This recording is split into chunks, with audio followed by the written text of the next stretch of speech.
கரூரில் இன்னைக்கு பார்த்தீங்கன்னா 41 பேர் பரிதாபமாக செத்து போயிட்டாங்க. செத்தில் பார்த்தீங்கன்னா கணவனை இழந்த பெண் 10 வயது சிறுவனோடு வாழ்ந்துட்டு இருக்கிறாங்க.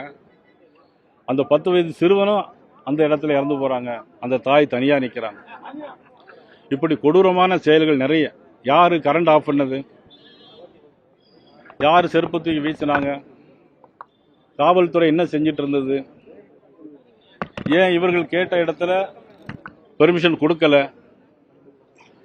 போலீஸ் லத்தி சார்ஜ் பண்ண வேண்டிய அவசியம் என்ன? கூட்டம் ஆரம்பிக்கிறதுக்கு முன்னாடியே 30 ஆம்புலன்ஸ் வேன் வருவதற்கான காரணம் என்ன? ஏன் முதலமைச்சர்லாம் வந்தா நல்ல இடங்கள்ல ரவுண்டானா போல இடங்கள்ல பெர்மிஷன் கொடுக்கறாங்க,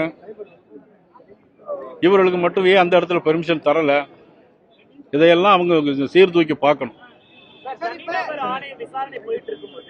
அரசு அதிகாரிகள் சட்டமன்ற உறுப்பினர்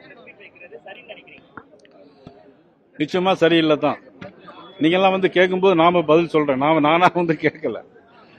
ஆனால் தனிநபர் ஆணையம் அது யாருக்காக பயன்படுத்துவார்கள் என்பதை மட்டும்தான் கொஞ்சம் சிந்திச்சு பார்க்கணும். ஒருத்தர் அதாவது நல்லா தெரியும் உங்களுக்கு. இந்த கேள்வியை தெரிஞ்சிருந்தே நீங்க கேட்குறீங்க. ஏற்கனவே பாஜக எங்களுடைய எதிரி அப்படின்னு சொல்லிட்டு இருக்கிறாரு.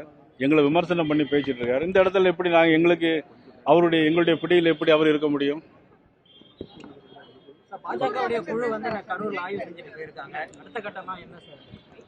அந்த குழு அவங்க போய் என்ன எழுதி கொடுத்துருக்காங்க, என்ன முடிவு பண்ணிருக்காங்க பொறுத்து அதை சொல்ல முடியும். ஓகே.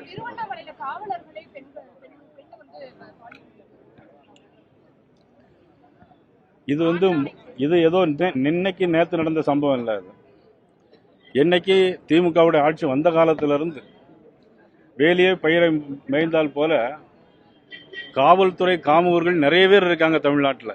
இன்னும் கண்டறிந்து அவர்களெல்லாம் தக்க நடவடிக்கை எடுக்க வேண்டும். காரணம், காவல்துறையை தன்னுடைய கையில் வச்சக்கூடிய முதலமைச்சர் அவர்களுடைய கட்டுப்பாட்டில் இந்த காவல்துறை இல்லை என்கிறத நிறுவனம்.